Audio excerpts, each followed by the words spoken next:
Living as a Service, organizadas por Simplifica Atlas y Ramón y Cajal Abogados.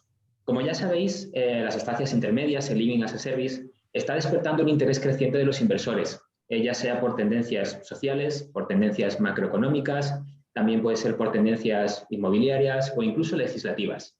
Es por eso que hoy nos hemos rodeado de un panel excelente de profesionales para debatir o para que cada uno exprese su opinión personal y profesional acerca de las estancias intermedias.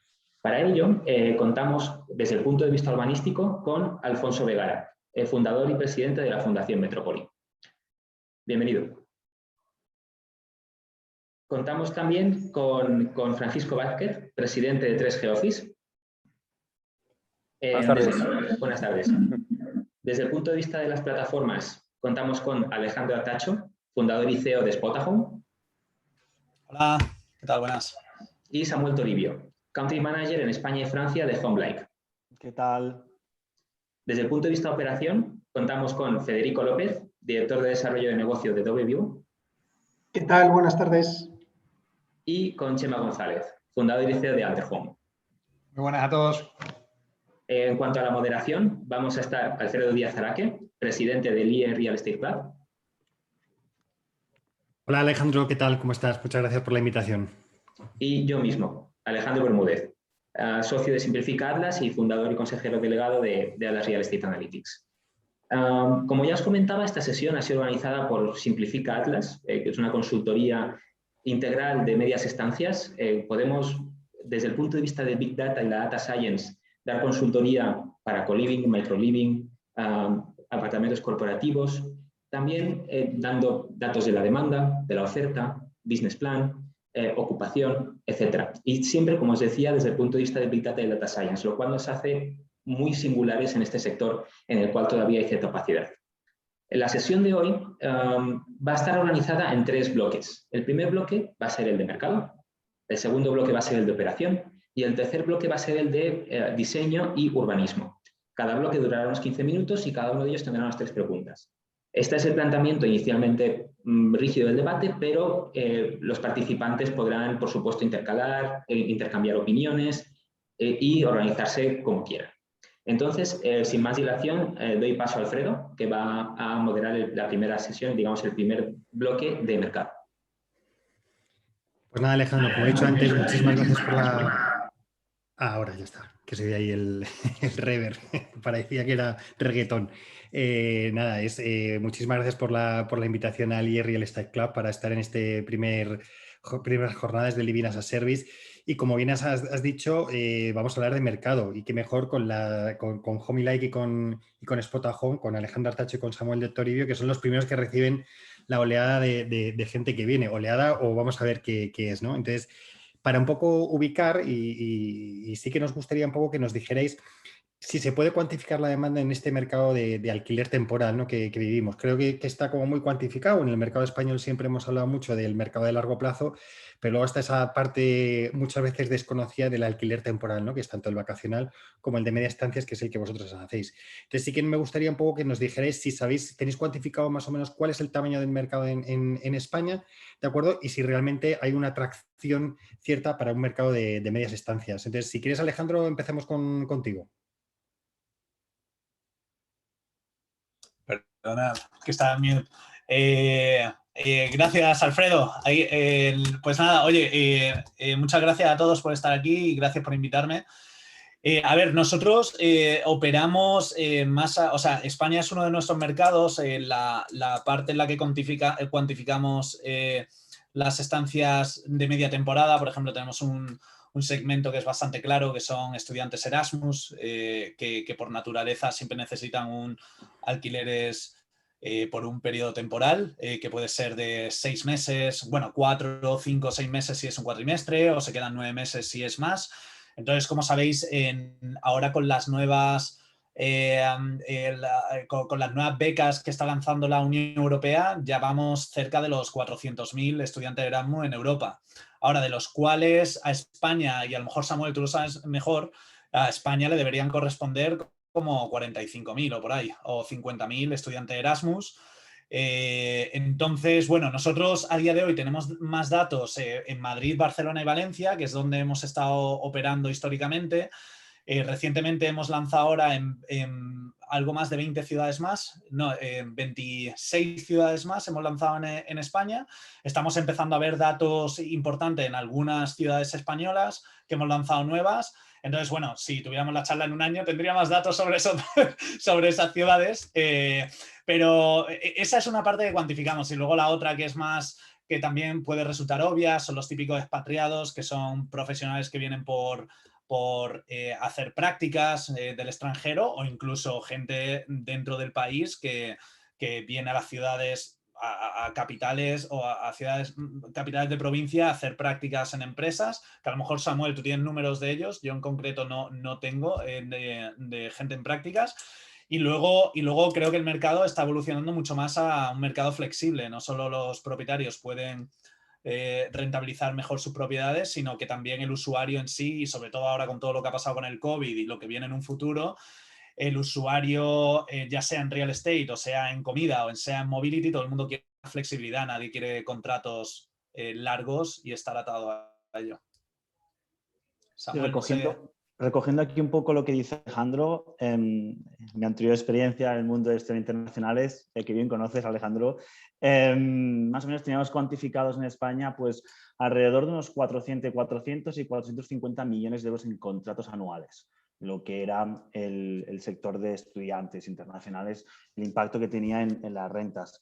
Cuando miramos estancias temporales, digamos, desde un punto de vista más amplio, ¿no? Como hacemos en Homelike, que nuestro público es más profesional, más el expat, el digital nomad, es muy difícil de cuantificar, porque no hay números públicos que indiquen cuánta gente viene a España a trabajar, no hay números públicos que indiquen cuánta gente se mueve entre provincias para trabajar 2 o 3 meses por proyectos. Es decir, al igual que el INE o que la Unión Europea te dan datos de estudiantes internacionales que llegan a España y se desplazan, es muy difícil llegar a cuantificar el volumen de contratos o que podrían generar ese tipo de público, ¿no? Más o menos nosotros lo tenemos. El potencial máximo para España sería alrededor de unos 15.000, 20.000 millones de euros al año en contratos en todas las ciudades españolas. Sería más o menos el potencial que tendríamos como país, así que como veis es enorme. Y en cuanto a la atracción real, si no existiera atracción real, ni Alejandro ni yo estaríamos aquí.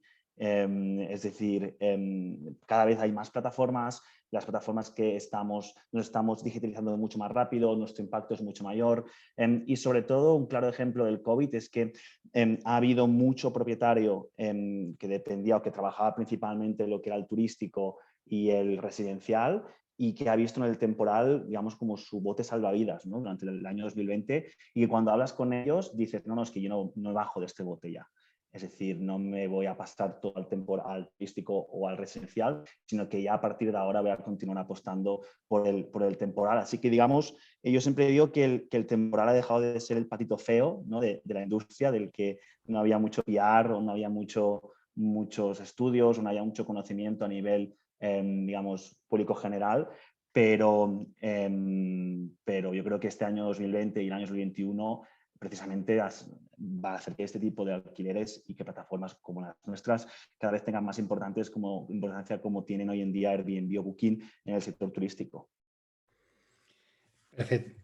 Sí, la verdad es que es lo que comentáis, ¿no? De estudiantes siempre las cifras son más fáciles, ¿no? Porque al final la Unión Europea sí que saca muchos de Erasmus y luego también es verdad que no es igual todos los años. España es un mercado como muy grande, pero efectivamente, por ejemplo, lo que si hablamos de estudiantes, pues se mueven en Madrid, Barcelona, Valencia, Málaga, Sevilla, Granada, digamos que serían como los grandes focos, ¿no? Y luego a nivel profesional, pues Madrid y Barcelona yo creo que se llevan sobre todo el pastel, ¿no? Y efectivamente, en eso es difícil cuantificarlo, pero creo que la mayor prueba de que hay mercado es lo que tú has dicho, Samuel, que tanto Spotahome como Homelike estáis aquí, vais creciendo, como ha dicho Alejandro, han abierto las 20 ciudades más en España, con lo cual, mercado hay, eso está claro.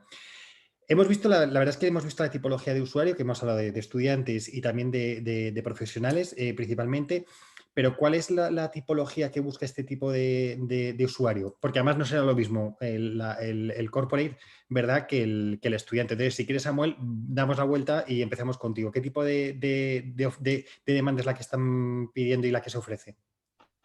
actualmente el tipo de demanda que estamos teniendo para nuestro perfil de apartamento sería pues adulto entre 25 y 45 años. Sí, digamos, antes de COVID era un 90% internacional y durante COVID un 90% nacional. Actualmente ya están prácticamente parejos, ¿no? Visto cómo se han abierto un poco más las fronteras, esperemos que a partir del 9 de mayo sea más diferente aún, pero sería ese un poquito el mix que tendríamos de demanda actualmente.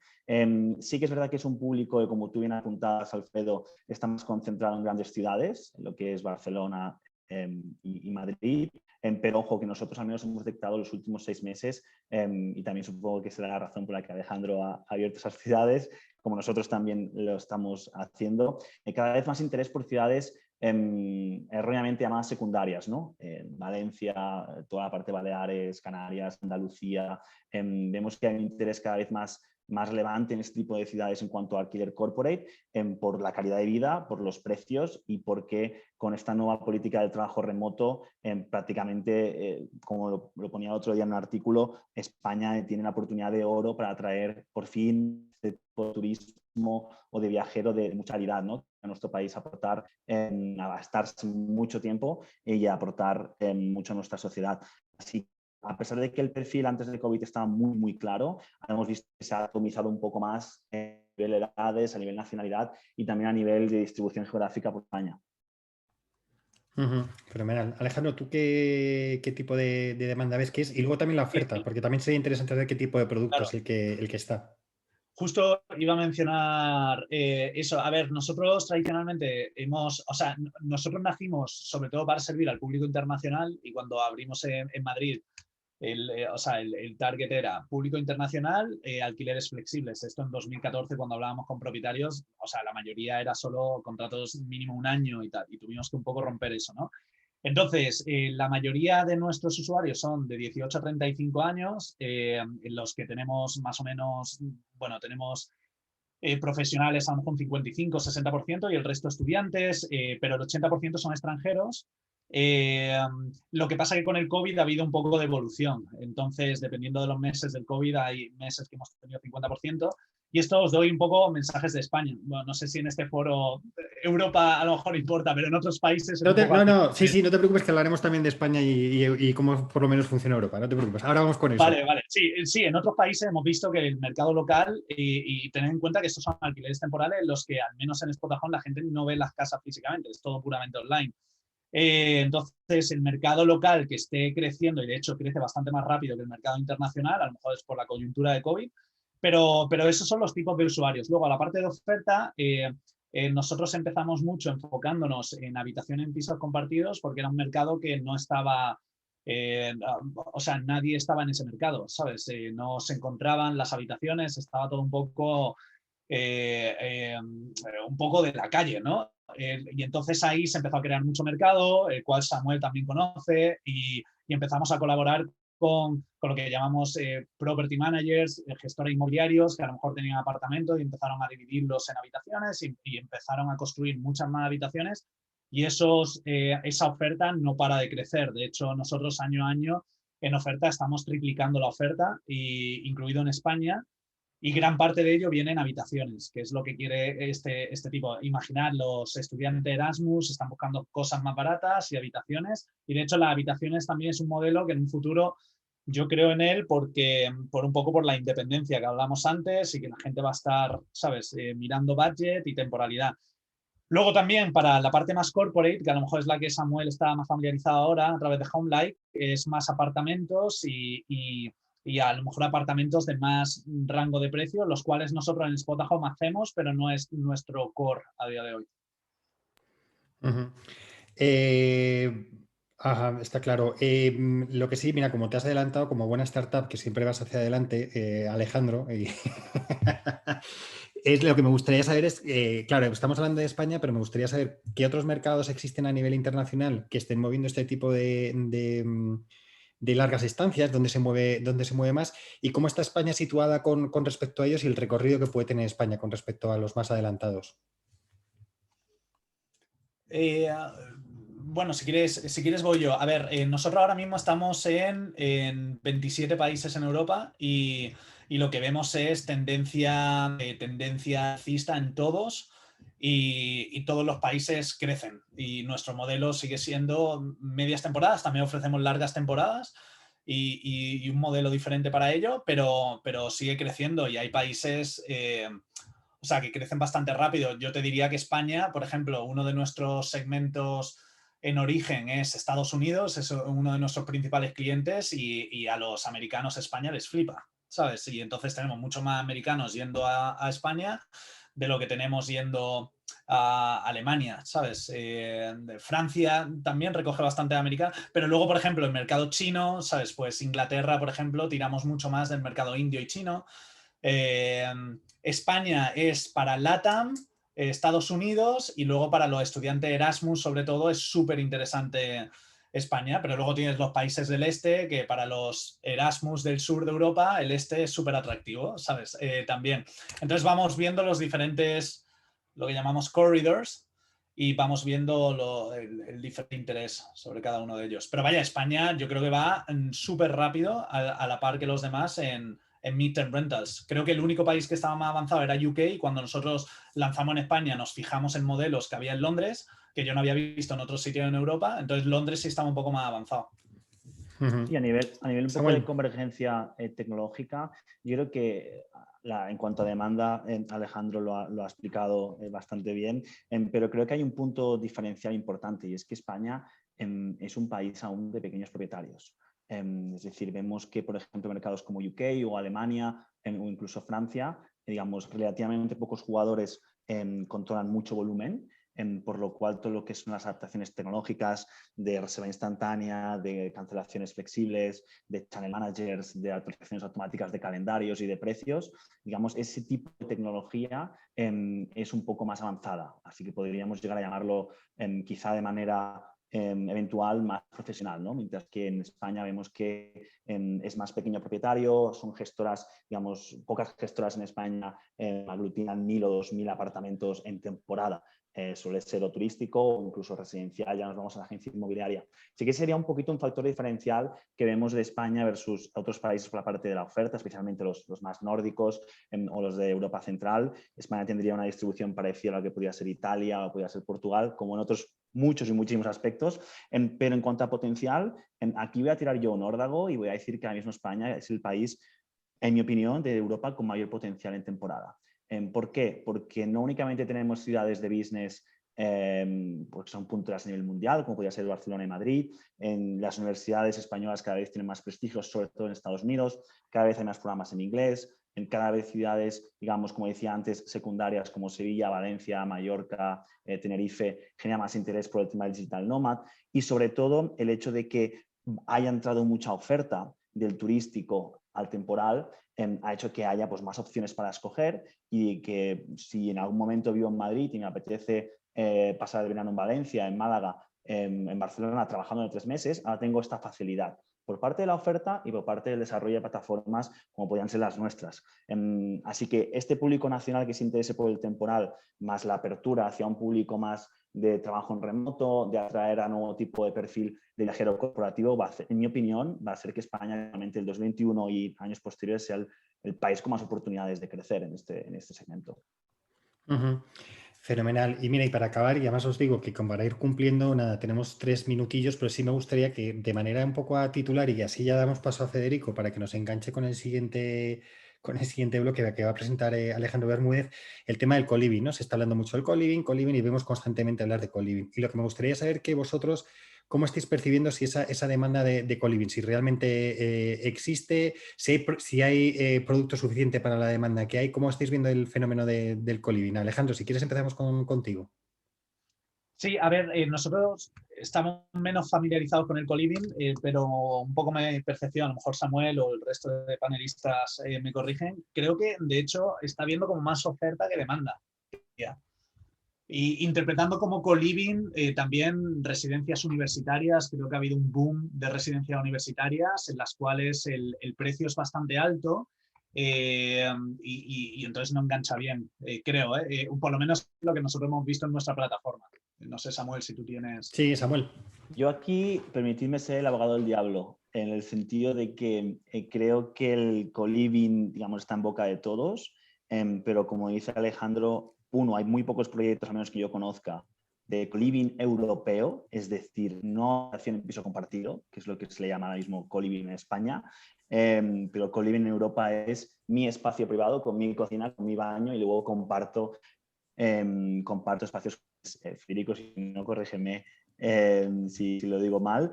Y creo que hay mucho público en España, muchísimo, que está buscando entre un 450 euros, que es donde está un poco la mayor parte del sector, sobre todo de 18 a 35 que comentaba Alejandro, pero no hay tanto este sector de 800 euros por habitación en co-living a 1.200, porque ya entras un poco a querer a que te salga mejor incluso vivir en un piso solo que no en un co-living, por mucho que nos vengan la comunidad, las experiencias, etcétera, etcétera.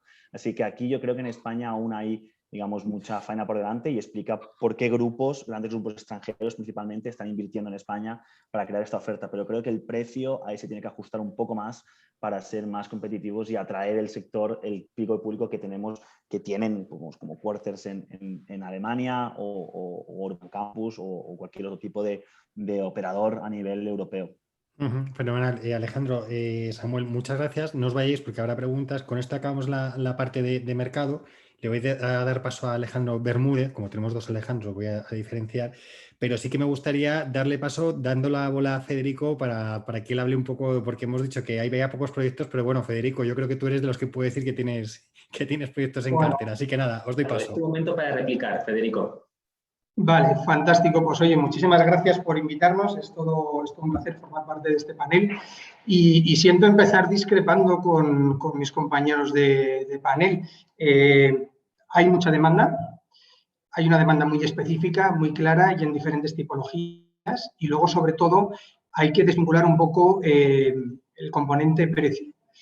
Es verdad que hay un nicho de mercado muy enfocado a budget, a una habitación económica, pero para eso pues, están estos compañeros para encontrar esas alternativas económicas. Si analizamos precisamente lo que estabais comentando, lo que sería la comparativa de un piso que te pueda salir más económico en un momento determinado, como alquilarlo tú solo para tu vivienda tradicional, lo primero que tienes que ver es la rigidez que tienes en cuanto al acceso a esta vivienda. Primero, económica, porque al final un joven profesional, un desplazado o cualquier persona que necesite una vivienda va a tener que hacer frente al mes de inmobiliaria, al mes en curso, a la fianza y a los 2 meses de garantía, que es más o menos la práctica común del mercado. Igualmente tiene que hacer frente a el alta de luz, agua, gas, internet, si quiere, bueno, amueblarlo porque no está amueblado y demás. Entonces, al final estás hablando de un desembolso medio de en torno a los 3.000 largos, 6.000 euros en el primer mes sin poner un pie en el apartamento. Entonces, al final lo que logramos con el co-living es que tú simplemente en el momento que llegas abras tu ordenador, te conectes al wifi y tengas todo a tu acceso en una única factura y al alcance muchísimas más cosas que de forma independiente probablemente no podrías tener acceso a ellas. Entonces, dicho esto, sí que encontramos un segmento que estaría más en el entorno de los 700, 2.000 euros, ya no por una habitación, sino por una habitación bien definida. Pero bueno, dicho esto, lo que hay que hacer es analizar cada uno de los focos de demanda que puedan tener un interés, porque a día de hoy se habla muchísimo de los nómadas digitales, de los estudiantes de posgrado. Entonces, yo creo que a día de hoy esto depende más de un mindset, de una tipología de una forma de ver las cosas, de un disruptivo en el residencial, ¿no? En la forma de consumir, y nosotros damos respuesta a estas necesidades. Pero bueno, en cualquier caso, voy a dejaros que efectuéis las preguntas, pero esto era una réplica rápida. No, por alusiones directas prácticamente era muy pertinente y muy buena. La verdad es que este tipo de interacciones enriquecen mucho el debate, los puntos de vista. Y ahora vamos a empezar con otro punto que suele ser, digamos, una gran incógnita para operadores, para inversores o para cualquier actor que quiera entrar en el sector, digamos, co-living, medias estancias, que es la operación. ¿Cómo son los números de la operación? ¿Cómo es el edificio perfecto? ¿Cómo se diseña para un co-living? ¿Cuáles son los principales gastos? Y sobre todo, ¿cómo es comparado en comparativa con una residencia de estudiantes? Como decía Alejandro antes, una residencia de estudiantes, o incluso con un build to rent. ¿Respondo yo? Sí, o Chema, si quieres, que tú todavía no has comentado. Pues dejamos a Chema, sí, venga. Voy a ser cariñoso, se ha pasado a Federico, dado que eres el experto en co-living, y ya me centro si os parece en temas posteriores. Pero aparte de co-living, Federico, si la quieres responder tú, sería genial. Bueno, yo os diría que al final no existe un edificio perfecto y no existe una cuenta de resultados perfecta. Va a depender muchísimo de la ubicación y del enfoque al co-living final que vayamos a tener. Nosotros históricamente operamos tanto pisos como edificios. Dicho esto, puedes tener un OPEX o un gasto operativo X en una tipología de edificio porque tu inquilino te va a demandar una serie de servicios, tener unas inquietudes, unos intereses, y luego en otros pues vas a tener otras totalmente diferentes. Entonces, al final, lo que sí que hay que ver es que el co-living lleva un componente asistencial en el sentido en el que podría verse como una triangulación entre el hospitality hotelero, residencia de estudiantes y el residencial tradicional. Es tangencial a lo que sería el build to rent, es tangencial a lo que sería cualquier otro uso como el que hemos comentado. Lo único es que el build to rent, por decirlo de alguna forma, está dando servicio a una inercia de consumo de mercado muy tradicional y el co-living mira un poco más allá a estos 10 años vista, ¿no? Por decirlo de alguna forma.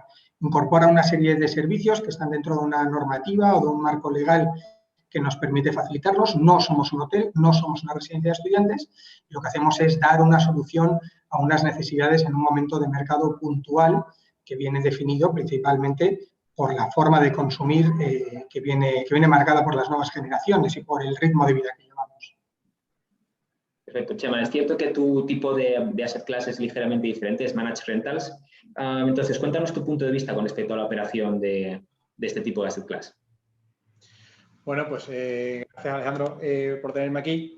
Os cuento, en la parte de alquileres por día y por media estancia, que es lo que más hacemos en Alter Home, aunque ahora también estamos metiendo proyectos de co-living, tiene una complejidad logística muy importante, donde sin duda o tienes la tecnología que te pueda ayudar o estás muerto, no puedes nunca escalar, ¿no? Que es la gran diferencia. Nosotros vemos muchas empresas pequeñitas que son muy buenas, pero cuando quieren escalar al final explotan y no pueden hacerlo.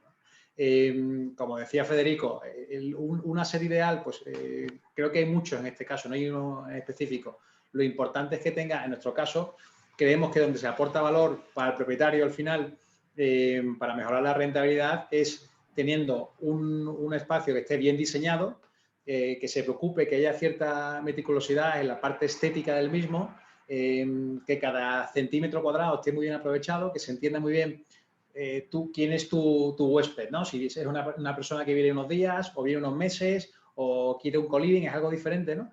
Porque como la experiencia, cómo va a usar ese piso, esa habitación, va a depender de lo que esté buscando, tú tienes que ofrecerle ciertas cosas. Yo os pongo un par de ejemplos. Mira, nosotros ahora cada vez nos metemos en proyectos con edificios para ayudar en la reforma desde el principio, no solamente cuando ya está reformado.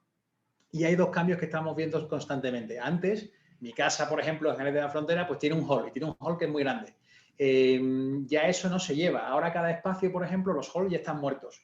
Y también las cocinas americanas. Os acabo de dar dos ejemplos muy tontos de un concepto como antes vivíamos una casa, ya no lo llevamos, y me puedo extrapolar, por ejemplo, a qué tipo de armarios tenemos en las viviendas o qué tipo de utensilios, como por ejemplo pueden ser lavadoras y lavaplatos en las viviendas. Esto lo que tienes es que entender muy bien quién es tu target ideal, tu huésped, son familias, son amigos, son unos días, son unos meses, vienen a vivir, vienen a trabajar. Que vengan a vivir 5 meses y a trabajar 5 meses es muy diferente, ¿no? Por cómo va a dar el uso. Y en base a eso construir un producto que tenga sentido. Pero sin duda, Alejandro, la operativa que tiene el alquiler turístico, sobre todo, más que el de media temporada, la operativa es brutal. Y el gasto, es verdad que se genera un ingreso mayor, pero en la vida, como sabemos, una empresa gana la diferencia entre el ingreso y el coste. Es verdad que tenemos un ingreso que es muy superior a un alquiler tradicional, por ejemplo, pero también tenemos un coste que es brutal, tanto de comercialización, que gracias a las empresas como la de Alejandro y la de Samuel, ahora se está abaratando un poquito más, como sobre todo la parte operativa, ¿no? Entonces, bueno, al final de cuentas, según la tipología de viviendas, a veces nosotros en Alter Home no recomendamos que se alquile ni por días ni por meses, porque no saben las cuentas, con lo cual hay que tener toda esa operativa en cuenta para ver qué es más rentable para ti como propietario. Y hablabas de optimizar el centímetro cuadrado, hablabas de pues claro, hay que mejorar para el propietario y también para el inquilino, para el cliente puntual, hay que mejorar tanto los servicios, darle mejores servicios, para el propietario también hay que optimizar y mejorar ese NOI. ¿Cómo estáis? ¿Cómo os avanzáis a esas tendencias? ¿Cómo analizáis el mercado vosotros? Me voy a poner de pie un segundo, tío, porque esto es me he puesto una cámara de estas nuevas y es un rollo que me veo fatal. Perdonad, si me pongo de pie me levanto un poco. Pues mira, nosotros cuando empezamos, Alejandro, tenemos un producto muy diferente al que tenemos ahora. Y eso lo hemos hecho escuchando las reviews, la verdad que a veces duelen oírlas, pero ayudan un montón. Y además nosotros nos quedamos varias veces al año, todo el equipo de Alter Home, en diferentes unidades.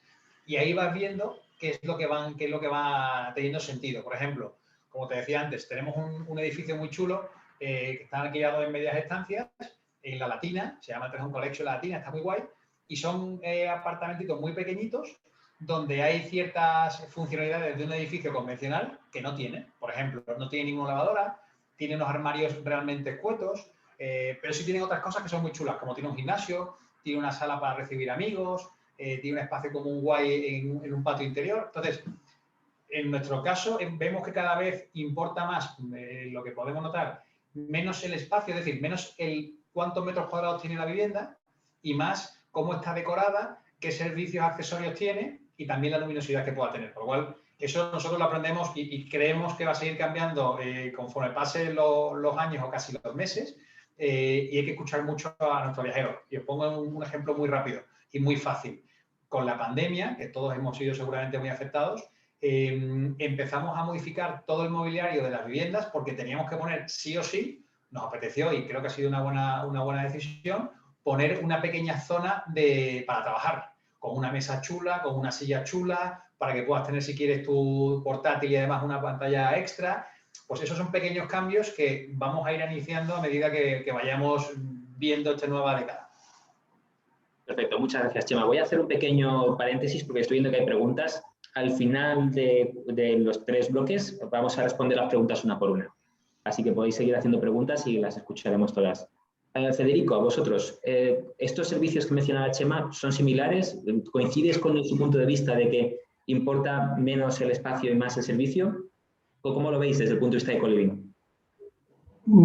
Yo creo que tiene que haber un equilibrio en todo, ¿no? Nosotros, por ejemplo, nos involucramos desde una fase muy inicial en lo que es la definición del producto óptimo, adaptado a cada tipología de futuro inquilino, de futuro co-liver que nosotros estemos proyectando, de tal forma que nosotros lo que hacemos siempre que analizamos algún nuevo activo es, lo primero de todo, ver qué nos ofrece el vecindario, el entorno más inmediato y ver cómo podemos complementar esa oferta o esas necesidades que tenga el propio barrio, ¿no? Dicho esto, tiene que haber una definición, un mix perfecto entre privacidad, espacios compartidos, que te generen una posibilidad de comunidad, pero también de fomentar esa comunidad, pero también de en un momento determinado poder aislarte si lo necesitas. Es clave que tengas un espacio para poder trabajar, pero evidentemente va a venir también muy marcado por cuál sea tu perfil final de co-liver.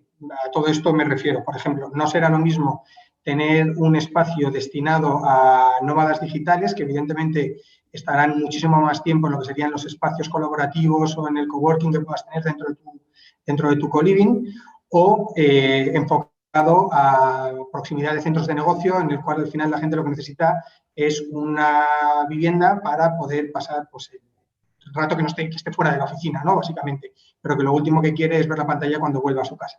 Necesita más un espacio de socialización, necesita una sala polivalente en la que puedas tener pues, un pequeño gimnasio, una zona de yoga, o si quieres una sala de proyecciones donde puedan sentarse y ver cualquier película o cualquier programa, ¿no?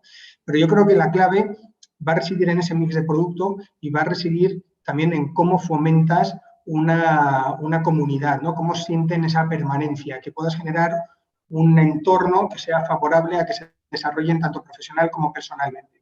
Y principalmente esto es lo que más valoran nuestros inquilinos. En el edificio que recientemente inauguramos en San Lorenzo 11, pues bueno, que tenemos ya una ocupación superior al 60% en cerca de un mes, lo que estamos viendo es que lo que más valoran es la comodidad, pero también la flexibilidad.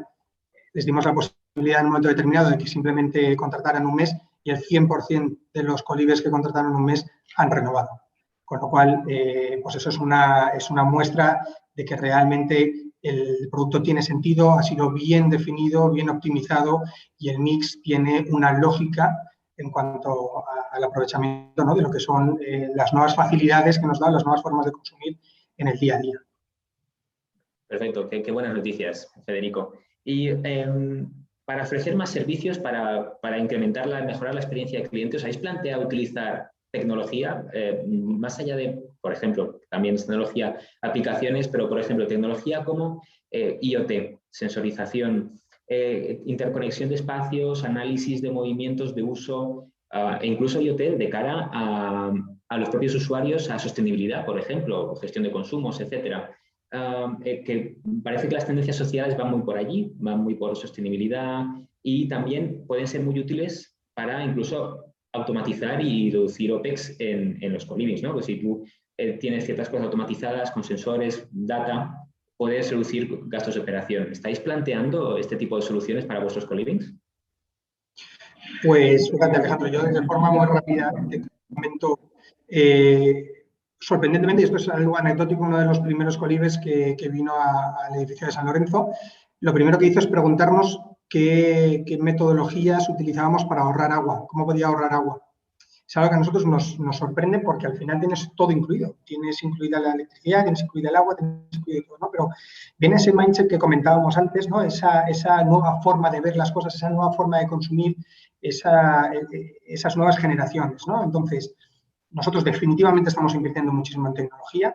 Desde donde vivo a nivel internacional tenemos una partida destinada a día de hoy para mejorar nuestras aplicaciones, tanto de cara interna como de cara al inquilino, al co-liver. Estamos intentando facilitar de alguna de las maneras todo este acceso, todas estas facilidades, toda esta forma de integrarte y toda esta forma, evidentemente, de poder ser mucho más sostenible. Para que os hagáis una idea, vamos más allá, no solo lo que sería la tecnología, ¿no?, que a día de hoy está muy en boga, sino que tenemos un componente de responsabilidad social corporativa. Por ejemplo, en San Lorenzo, que hicimos una rehabilitación del activo, donamos las cocinas y donamos el mobiliario del comedor que teníamos antes a una ONG, pero revertimos también en artesanos locales del barrio para poder, como decía antes, ¿no?, aprovechar que nos ofrece y devolver también a ese vecindario pues toda esta capacidad. No nos olvidemos de que tenemos una labor de placemaking, de regeneración urbana. No venimos a generar una gentrificación, todo lo contrario, venimos a dar vida a determinados activos que ya no tienen una lógica en el día de hoy como la que se desarrolló, por ejemplo, en el San Lorenzo de 1800 cuando se construyó, ¿no? Es una segunda vida a estos edificios que con ese componente tecnológico, con ese componente de comunidad y con ese componente de integración logramos que tengan pues una actualización, vamos, a 2021, pero ipso facto. Interesante, Federico. Chema, muy rápidamente para dar paso al siguiente bloque, porque además Federico lo ha dejado perfectamente alineado en cuanto al diseño de ciudad, pero no sé si tú también quieres aportar algo en cuanto a la implementación de tecnología. Bueno, como tú dices, Federico lo ha dicho muy bien, al final la tecnología tiene que estar en diferentes sitios. Nosotros, por ejemplo, con Simplifica y con vosotros, Alejandro, con Atlas, ya ayudamos mucho al propietario a poder analizar qué tipo de activos podemos comprar para mejorar sacar una rentabilidad mejor. Eso por el lado de la posible inversión.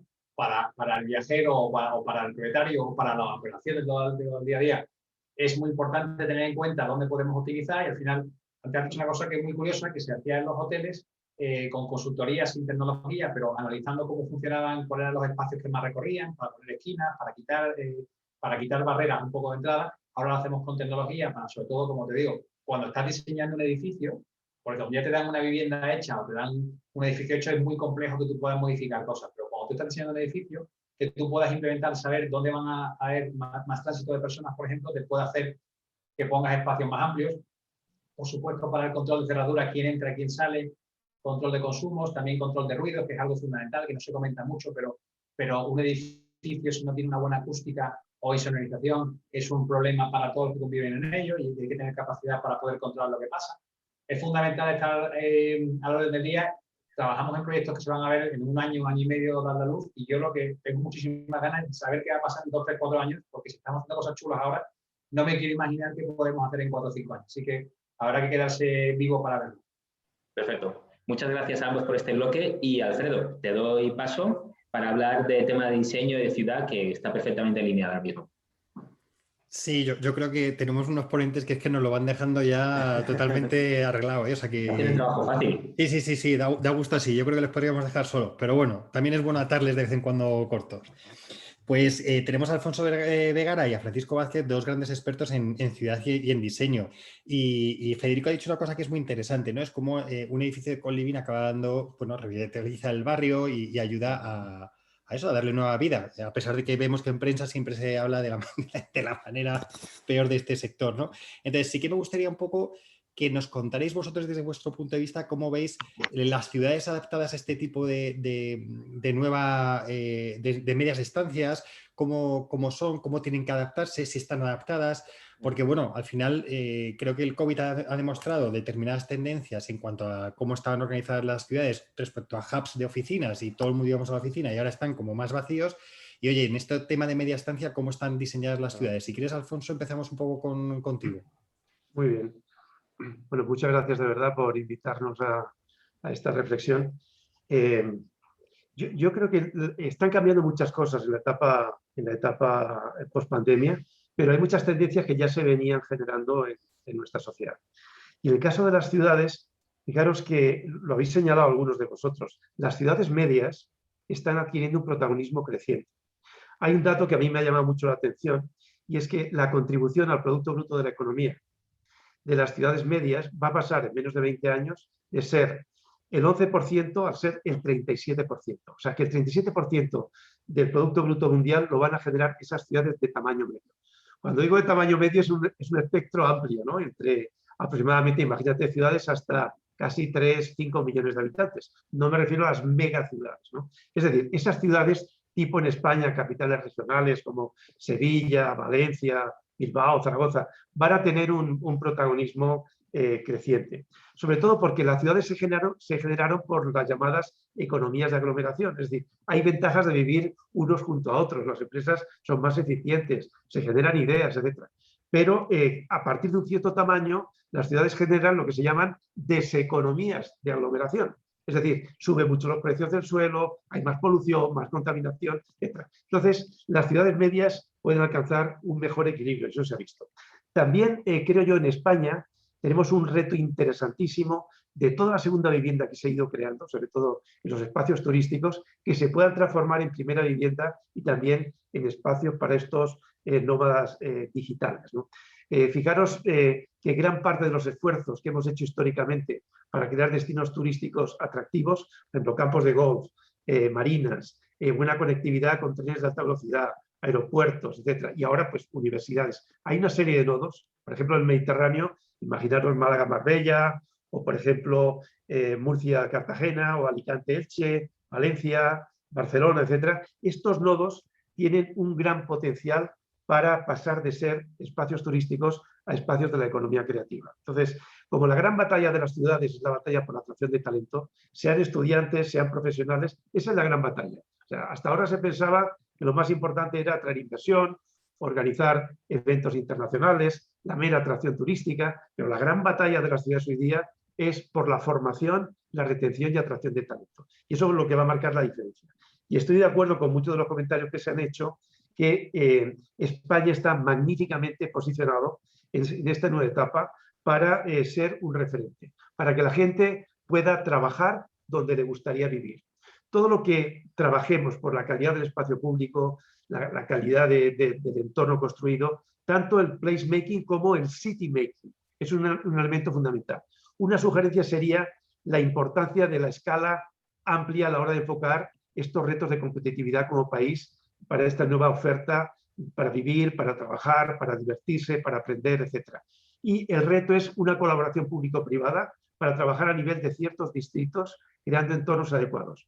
El hábitat, cuando uno alquila un apartamento, está alquilando el apartamento, está alquilando un trocito del edificio, pero está alquilando su entorno también. La vida, si es un entorno seguro o no es seguro, si tiene unas determinadas características. Por eso, la colaboración público-privada para crear entornos atractivos me parece un tema realmente fascinante. O sea, en definitiva, yo creo el protagonismo de las ciudades medias, el tema de no olvidar los destinos turísticos tradicionales, que pueden ser un referente, y también, finalmente, del entorno de las grandes ciudades, estos espacios rurales que hay a una distancia relativamente asequible, yo creo que van a tener un mayor protagonismo en el futuro. Me refiero, en el caso de España, el entorno de Madrid, el entorno de Barcelona, etc. Francisco, no sé si quieres puntualizar algo de lo que ha dicho Sí, Alfonso, sí, que bueno. la verdad es que ha estado muy bien. Y luego sí me gustaría también ya que hagas la puntualización y ya si quieres enganchamos con la siguiente pregunta, que sería, o sea, hemos hablado de la ciudad, pero también, oye, el diseño del edificio, cómo tiene que ser este edificio y cómo de flexible tiene que ser, ¿no? Que Federico ha hablado, ¿no? Y Chema, de cómo rápidamente te has adaptado a unas necesidades. Entonces, si quieres hacer las puntualizaciones y comentamos eso, ¿te parece? No, el tema de ciudades lo ha abordado fantásticamente Alfonso y estoy muy de acuerdo y ahora haré unas puntualizaciones. Voy a empezar las puntualizaciones también incluso por el mercado. Bueno, primero de todo, nosotros como arquitectos, ¿vale? Como compañía de arquitectura que estamos en 15 países, estamos viviendo una época dorada, absolutamente maravillosa, que es la reformulación de todas las tipologías arquitectónicas, ¿vale? El mercado, como bien comentaban, está creciendo no solamente en los estudiantes, o sea, que digamos que hay un real estate tradicional, que es el residencial tradicional, donde el piso compartido de alguna manera es tradicional también, lo que pasa es que se han puesto, digamos, tecnologías que lo aligeran, ¿no? Y el mundo se estaba asomando al build to rent, del build to rent están pasando al co-living, curiosamente muy rápido, ¿no? Entonces, con lo cual, son tendencias que ya estaban, ¿no? Nosotros ya habíamos desarrollado ya varios proyectos de co-living hace unos años, pero que todo se debe al nuevo modelo de trabajo, al nuevo fenómeno de trabajo. El tema del trabajo flexible, el trabajo, digamos, remoto, la posibilidad de trabajar, de elegir el trabajo desde el trabajo como actividad y no como lugar, ¿no? Genera inmediatamente lo que es la vida flexible, ¿no? Con lo cual cambian los paradigmas de nuestra vida. O sea, la pandemia nos ha enseñado de manera global, además, al mismo tiempo, incluso en países donde estas cosas no estaban avanzadas, que podemos, primero nos ha revuelto por dentro a las personas, ¿no? Como personas, a la sociedad. Nos ha colocado en una posición en la que todo el mundo se está replanteando todo. O sea, todo el mundo se está replanteando el trabajo, la manera de trabajar, cómo de flexibilidad hoy las compañías, las sociedades, incluso los gobiernos están empezando a hablar de sostenibilidad, ¿no?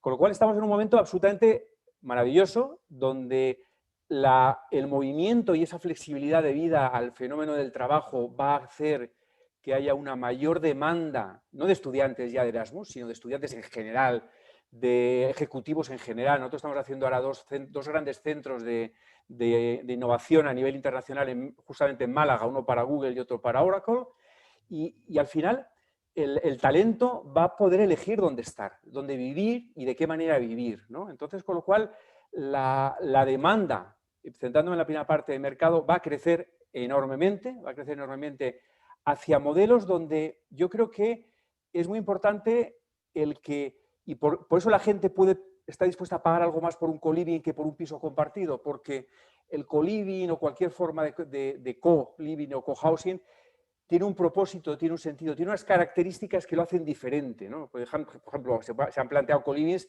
de amantes del golf o de amantes del arte o amantes de... Entonces, ese co-living es al final una comunidad y genera algo que realmente no solamente a través del espacio, sino a través de un storytelling de ese espacio, ¿no? Que hace que tú estés dispuesto a pagar 100 euros más porque te vas a encontrar con la gente con la que quieres vivir, ¿no? Con lo cual, ahí en cuanto al mercado son buenas noticias, va a crecer, el residencial tradicional se está asomando a clientes nuestros que antes de la pandemia decían, no, Francisco, yo esto del co-living, esto del tal, como mucho un build to rent, ¿no? Pues no, están lanzándose al co-living de cabeza. Y luego, en cuanto a operaciones que habéis hablado, Federico y Chema, que me ha parecido muy, muy interesante destacar dos temas, ¿no? Otra vez, habéis sobre todo Chema, había hablado, y Federico, del tema del escuchar al usuario, ¿no? De realmente de diseñar cara a un usuario final, ¿no? Y evitar muchas veces el yo creía que, ¿no? Que esto iba a funcionar y pues no sé por qué no funciona. Pues coño, porque no has preguntado a ese tipo de usuario, ¿no? Luego también la posibilidad, y ligo ahí con lo de Alfonso, de que cada pieza arquitectónica en la ciudad hace ciudad. Entonces, si yo monto un co-living de unas características, primero tengo que mirar alrededor, como bien decía Federico, qué es lo que tengo, qué sentido tiene, cómo debe ser diseñado, para quién está diseñado, ¿no? Entonces, eso cambia absolutamente las reglas del juego del real estate tradicional.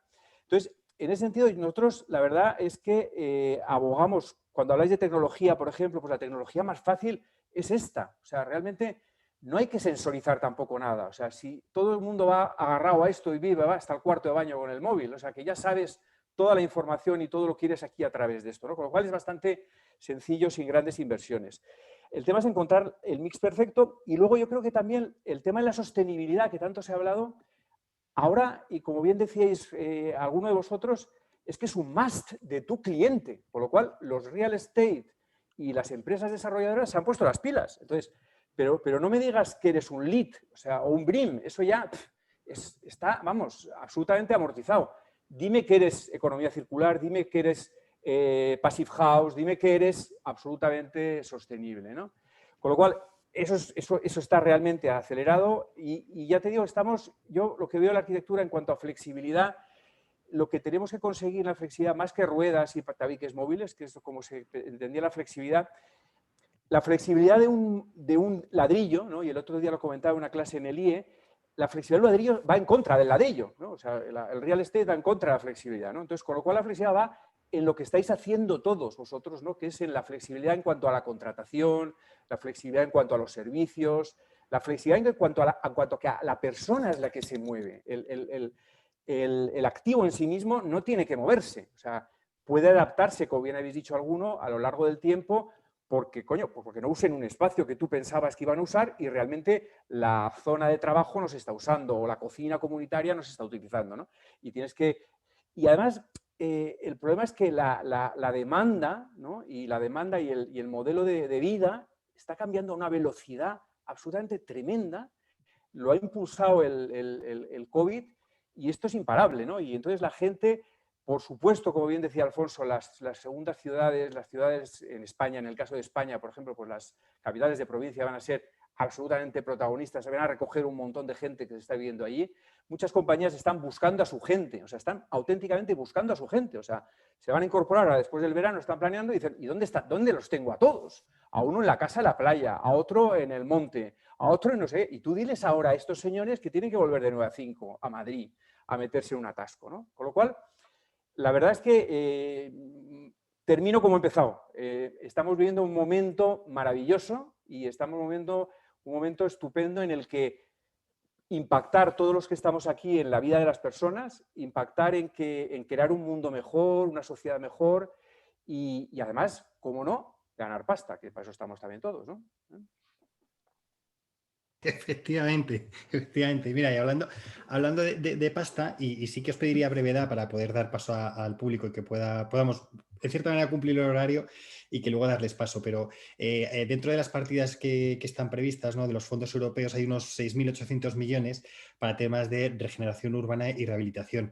Entonces, Alfonso lo ha apuntado, ¿no? Pero me gustaría que nos digáis, desde vuestro punto de vista, cuáles son las claves que creéis que va a haber para que esos fondos se canalicen de la manera adecuada y cómo desde el sector privado tenemos que empujar al público para esa colaboración, porque hablamos mucho de colaboración público-privada, pero yo creo que quien tiene que empujar es el sector privado, que es al final el que tiene más velocidad para mover esto, ¿no? Entonces, Alfonso, si quieres cuéntanos un poco este tema, ¿cómo lo ves tú la regeneración a través de estos fondos y cómo podemos hacerlo desde el sector inmobiliario? Muy bien. Bueno, en gran parte de los activos inmobiliarios que debemos transformar son estos barrios de la etapa del desarrollismo español. O sea, cuando se produjo el proceso de desplazamiento pues, del ámbito rural al ámbito urbano, sobre todo en los años 50, 60, que en muchas ciudades hay distritos enteros hechos de una manera pues, bastante rápida y que no se tenían en cuenta las características que tenemos ahora. Entonces, poder ir a lugares que han quedado ya en una posición muy central dentro de las ciudades y poder trabajar sobre estos distritos con unas tipologías tradicionales, pero que tienen problemas, por ejemplo, algunos no tienen ascensor, otros edificios no tienen suficiente aislamiento térmico. Entonces, imaginaros, yo veo la posibilidad de transformar algunos distritos tradicionales en distritos cero emisiones, ¿no? Con el objetivo de descarbonizar el edificio a través de un aislamiento térmico potente, tratamiento de cubiertas, cambiar las carpinterías, poner el aislamiento térmico, etcétera. Pero eso es una excusa para renovar la imagen del edificio y fomentar el sentimiento de autoestima de gente que vive en distritos tradicionales. Yo creo que hay una gran oportunidad de hacerlo así, no solamente ponerle paneles fotovoltaicos o solares en las cubiertas y conectarlos, pero eso debería estar muy asociado al modelo de ciudad. debería estar muy asociado especialmente al tratamiento del espacio público, que a lo mejor se pueden aliviar pues algunas de las calles que están totalmente dedicadas hoy a aparcamiento, aceras y ciertos carriles, pues liberar algunas de las calles yendo a un concepto más de macromanzana y generar un espacio público de convivencia muy interesante y fomentar pues todo el tema de la electromovilidad, la movilidad sostenible, etc. Es decir, no pensar en la renovación solo de la vivienda o solo del edificio, sino la renovación de un distrito. Entonces, a mí me parece que eso es un factor interesantísimo. No es fácil porque, claro, tienes que poner de acuerdo a mucha gente. Pero había empresas, incluso antes de los fondos Next Generation, había muchas empresas, desde empresas internacionales, estoy pensando en Mitsubishi de Japón o como Acciona en España, etcétera, que estaban trabajando en un modelo de negocio que permitía, con muy poca inversión de las familias que viven en una determinada vivienda, poderles transformar, es decir, poderles plantear una nueva infraestructura y todo ello, y incluso hacer el aislamiento, etcétera, y todo ello con cargo a la reducción del consumo energético, lo cual es un modelo realmente redondo. O sea que si se consiguiera un esfuerzo adicional para este tema, yo creo que es muy importante. Esto con respecto a la renovación de barrios de los años 50, 60, etcétera, que en Madrid pues hay muchísimos en el área metropolitana, la región metropolitana de Madrid y por supuesto en casi todas las ciudades medias españolas. Pero hay también un ámbito que no es solamente la renovación de viviendas, sino la renovación de polígonos industriales que han quedado ya en una posición muy central, que algunos de ellos hasta tienen metro, tienen muy buena conectividad y que tienen todavía una regulación urbanística como uso industrial. La posibilidad de transformar estos polígonos industriales en distritos 4.0, o sea, en distritos para la nueva economía, donde podamos ajustar la normativa urbanística y crear lugares para vivir y trabajar, a mí me parece muy interesante. Porque el carácter híbrido no va a ser solamente para que las viviendas sean más eficientes y poder vivir y trabajar, o que en las oficinas no se vaya solamente allí para conectarse en un ordenador, sino que sea un lugar de innovación, de creatividad, sino que los distritos puedan tener usos diferentes y que sea un lugar 24 horas para vivir, trabajar, divertirse y aprender. De manera que la ciudad, en vez de ser centro y periferia, sea una ciudad mucho más policéntrica, mucho más equilibrada. Incluso este modelo que hablaba en la alcaldía de París, de la ciudad de los 15 minutos, en el fondo lo que está planteando es una ciudad mucho más equilibrada y que se pueda trabajar también en los distritos que tradicionalmente se veían un poquito aislados de los nodos del progreso y de la transformación. En definitiva, yo creo que es un reto importante, el reto de la utilización por parte de España de los fondos Next Generation, y vamos a necesitar bastante gestión para poder aplicar no solamente a la vivienda y no solamente la solución de aporte energético, sino de aislamiento térmico integral, de mejora de las condiciones de habitabilidad de la vivienda y también de la mejora sustancial del espacio público y la recuperación del sentido de comunidad y del sentimiento de pertenencia y de autoestima por el distrito en el que vivimos.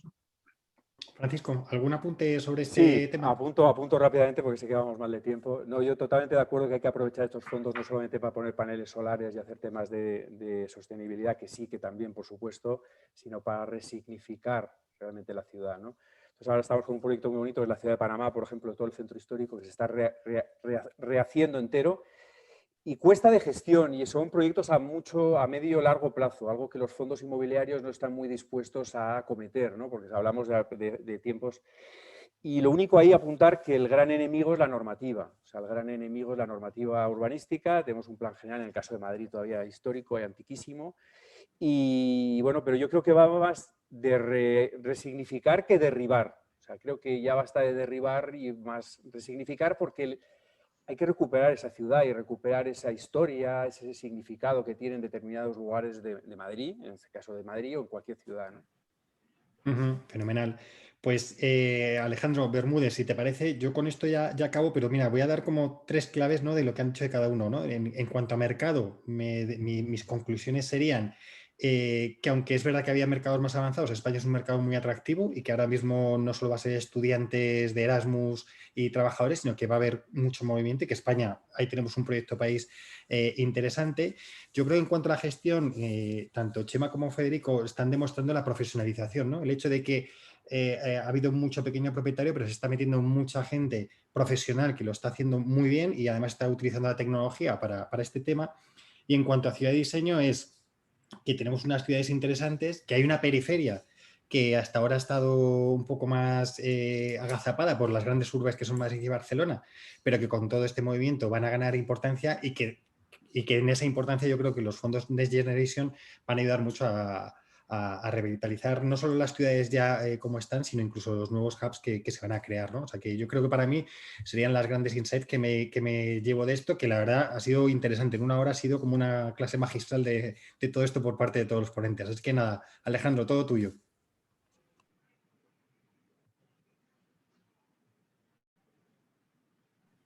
Alejandro, estás en mute. Gracias. La verdad es que ha sido una sesión muy, muy interesante, como tú bien dices, y en esta hora hemos tenido muchos insights. Yo me permito añadir alguno más, aunque comparto los tuyos.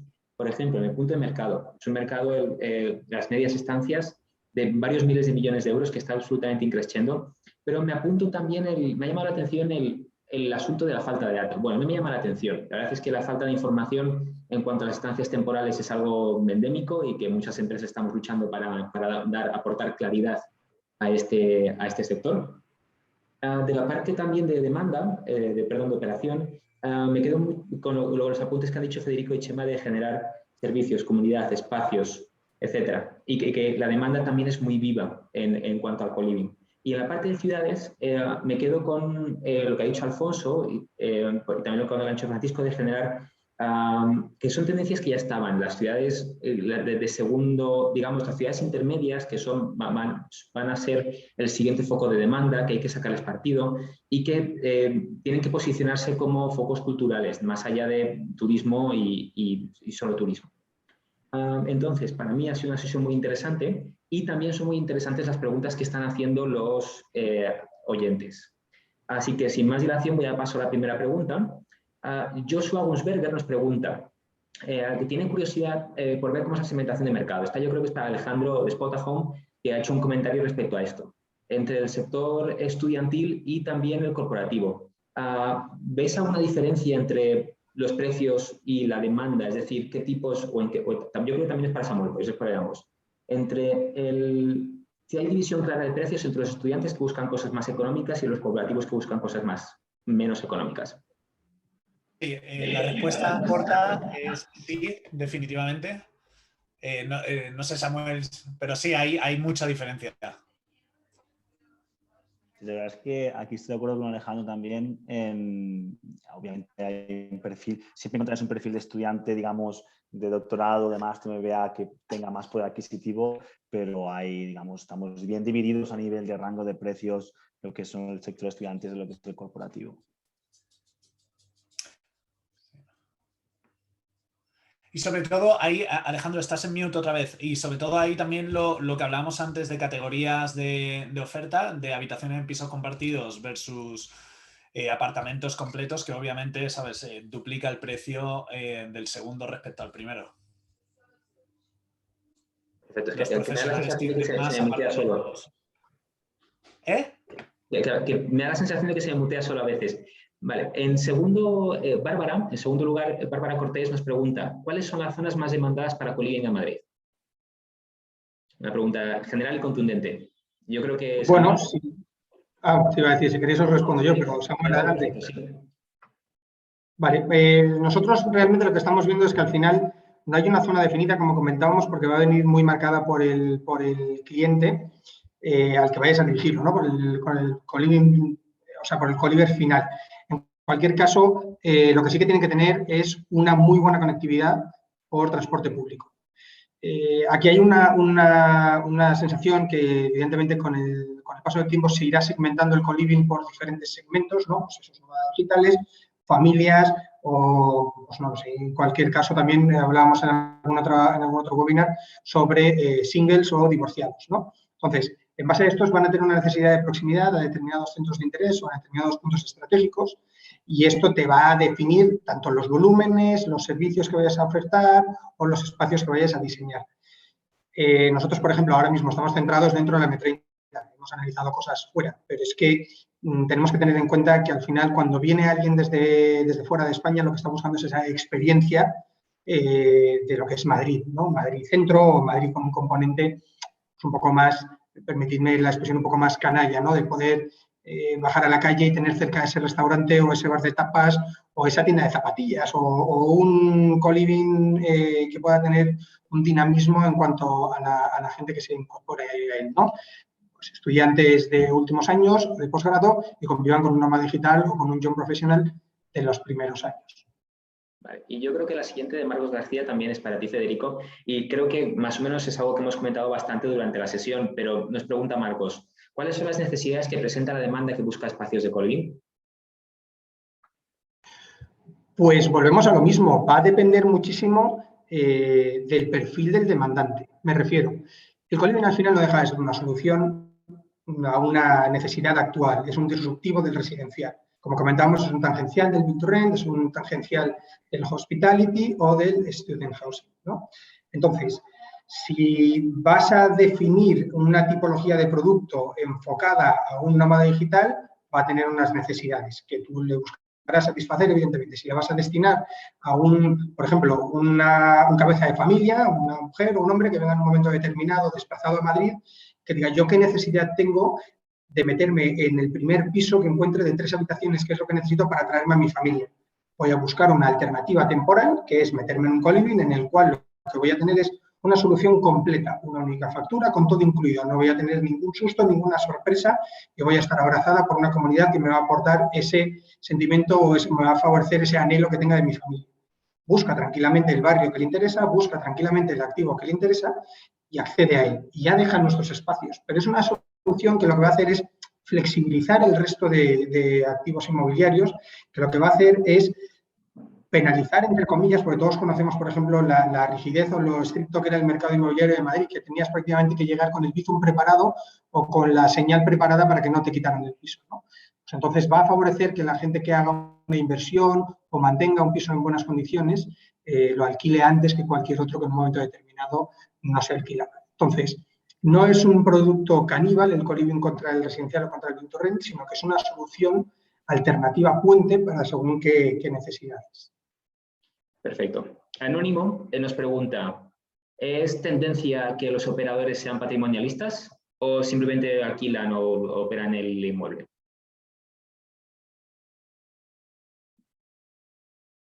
Federico, no te oímos. Ahora, digo, pues si queréis dejarlo un poco al resto, pero bueno, yo aquí respondo muy fácilmente. Nosotros somos operadores, nosotros operamos bajo contratos de lease con garantía, también hacemos management, pero no vemos una lógica a día de hoy en ser nuestra propia PropCo.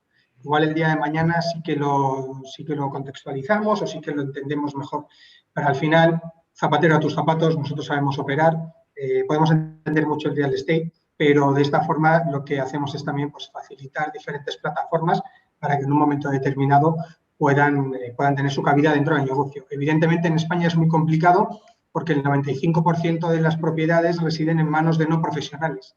Entonces, muchas veces es muy difícil acceder a esta tipología de activos que en un momento tienen un interés. O simplemente meter en la cabeza al propietario los beneficios o las bondades que pueda tener un service apartment o un co-living o un piso compartido, ¿no? Las diferentes ramas alternativas o abanicos que dan solución a una necesidad actual. Yo aquí, Alejandro, si me permites añadir, las diferentes opciones o empresas que hemos visto que tiene cierto sentido, ¿no? Oye, tienes la capacidad para comprar, ¿por qué no montas una gestora y compras para ti, gestionas para ti y al final te das una buena rentabilidad? Casi todas, por no decir todas las que hemos visto, la rentabilidad que generan es menor de la que generan unos externos, por lo que justamente ha dicho Federico, porque al final el zapatero son zapatos y la gestión es tan ardua, tan difícil. Vamos, yo lo llego a saber cuando empecé y te aseguro que no me meto en este sector. Todos tendemos al final a decir, oye, ¿y si puedo crear mi propio canal de demanda y crear un Spot a Home o un Home Like? Oye, pues al final ahorro costes y después, ¿por qué no lo gestiono yo? ¿Y por qué no lo compro yo? Y lo que hemos visto, y hemos visto grupos además a lo mejor muy, muy grandes, suelen flaquear en aquello donde no hacen el core business, porque al final lo han mamado, por así decirlo, y saben todos los inside outs de lo que requiere su core business. Entras en otro, porque podemos entrar, por ejemplo, en el de, oye, vamos a poner una página web para atraer viajeros, ¿no? Cosa que Samuel y Alejandro hacen. Y pensamos que es muy fácil. Pones una página web, pones una foto chula y ya está. Joder, ojalá fuese así de fácil, ¿no? No lo es, Chema, te lo puedo asegurar. cuando No, hablamos. yo estoy de acuerdo contigo que los promotores inmobiliarios al uso, ¿no? Son promotores, son muy buenos desarrollando ladrillos, ¿no? Pero realmente esto va de servicio, ¿vale? De Building as a Service, ¿no? Con lo cual no tienen ni idea de la parte de servicios. O sea, realmente... Parece sencilla porque tú dices, oye, ¿cómo puede ser? ¿Cuán complicado puede ser? Viene un tío, le das la llave, la cama que esté limpia. Ni siquiera para y el Build-to-Rent. la operativa para sacar un 10, para hacerlo realmente bien, es tan compleja porque hay tantas casuísticas, ya sea un co-living, ya sea un apartamento turístico, ya sea un alquiler de temporada. Es tan complejo que o tienes la fundación, es decir, la estructura, el core, creo que los fundadores, que lo han mamado y saben lo difícil que es, o si no, se llena de, como yo digo, perdonadme la expresión, de corbatillas, que desde aquí tú haz esto, esto tal, cuál es el CAPEX, cuál es el OPEX, cuál es la rentabilidad.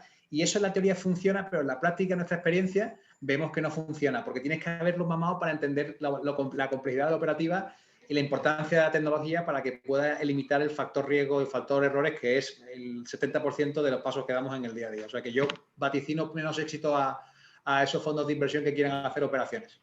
Y luego los que tienen las empresas de servicios que quieren ser patrimonialistas tampoco, porque ahí hay un conflicto de intereses también. Hay un cierto conflicto de intereses. Un negocio es una cosa y otro negocio es otra.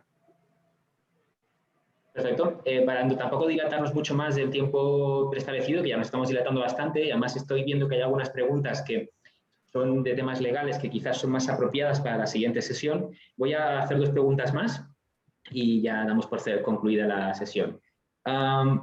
Eva Gil nos pregunta, en cuanto a la operación de co-living, ¿qué componente de vuestro negocio causa el mayor gasto? ¿Y qué cambiaríais para hacerlo más eficiente? Bueno, evidentemente nuestro mayor gasto al final es la renta. Eso creo que no le sorprende a nadie, pero anulando lo que sería el passive rent, yo diría que el componente más complicado digamos, de optimizar y el que puede suponer un gasto más sustancial si no sabes gestionarlo es fomentar y mantener una comunidad. Porque de alguna forma... Las personas, ¿no, Federico? O sea, correcto. Una persona que realmente... Una persona o un equipo. Correcto, una persona o un equipo, porque al final nosotros operamos pisos y gestionamos una comunidad descentralizada y operamos edificios y gestionamos una comunidad establecida. Pero de todas estas formas, lo que necesitas es que esa comunidad tenga un espacio donde integrarse, tenga un espacio donde interactuar, tenga espacios donde realmente fomentar o forjar esos lazos que te favorezcan ese crecimiento personal y profesional, ¿no? Entonces, al final, tienes un leakage importante en cuanto a coste de quién es el community manager que te está funcionando de verdad, cuáles son los eventos y los costes que tienes para los eventos para que tengan un relativo impacto dentro de ese grupo, ¿no? Entonces, al final yo diría que lo más complejo y lo más costoso es la comunidad. Perfecto. Y hay una última pregunta que me voy a permitir matizarla un poco, pero que es muy interesante. Este anónimo dice, ¿qué opinan los ponentes? Yo creo que estaba más dirigida quizás a Alfonso o a Francisco, sobre los posibles riesgos reputacionales del, aquí pone co-living, pero voy a decir en general de las estancias intermedias o sobre todo personas viviendo poco tiempo en una vivienda, es decir, la rotación de personas. Yo creo que eso impacta desde el punto de vista de diseño y desde el punto de vista urbano. Así que esa os la dejo a vosotros, Alfonso. Bueno, la parte reputacional, ¿has preguntado? Sí, eso es lo que preguntan. Bueno, a ver, el tema del diseño de un lugar que se usa de manera muy intensa por distintas personas en media instancia o corta instancia, genera un diseño mucho más cuidado, por ejemplo, en cuanto a durabilidad de materiales, un diseño mucho más elaborado, mejor, ¿no? Que cuando no lo es, ¿no? Cuando tiene una vida útil, digamos, como los coches de alquiler, ¿no? Realmente es que esto va a ser la nueva normal. Lo nuevo normal va a ser la movilidad, el estar poco tiempo en un sitio, el no ligado a nada, el cambiarse de un lugar a otro con total... en pasar largas temporadas, como apuntaba Alfonso, en las segundas residencias, ¿no? Que donde se ha ido casi toda la gente que la tenía durante el COVID, ¿no?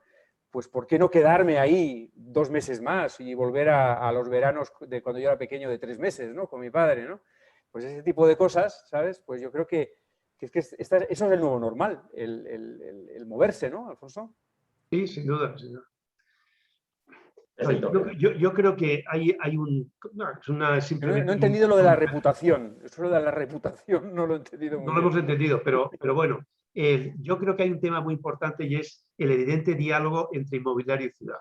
El inmobiliario puede ser un motor de transformación de la ciudad y la ciudad puede ser una referencia interesantísimo para inspirar las operaciones inmobiliarias. Yo creo que este diálogo en el futuro va a ser mucho más importante porque los usos están más entrelazados y al final la gente quiere vivir en un determinado lugar y quiere vivir en una determinada comunidad. Que haya en alguna comunidad inseguridad, por ejemplo, pues va a romper muchísimos negocios y muchas oportunidades.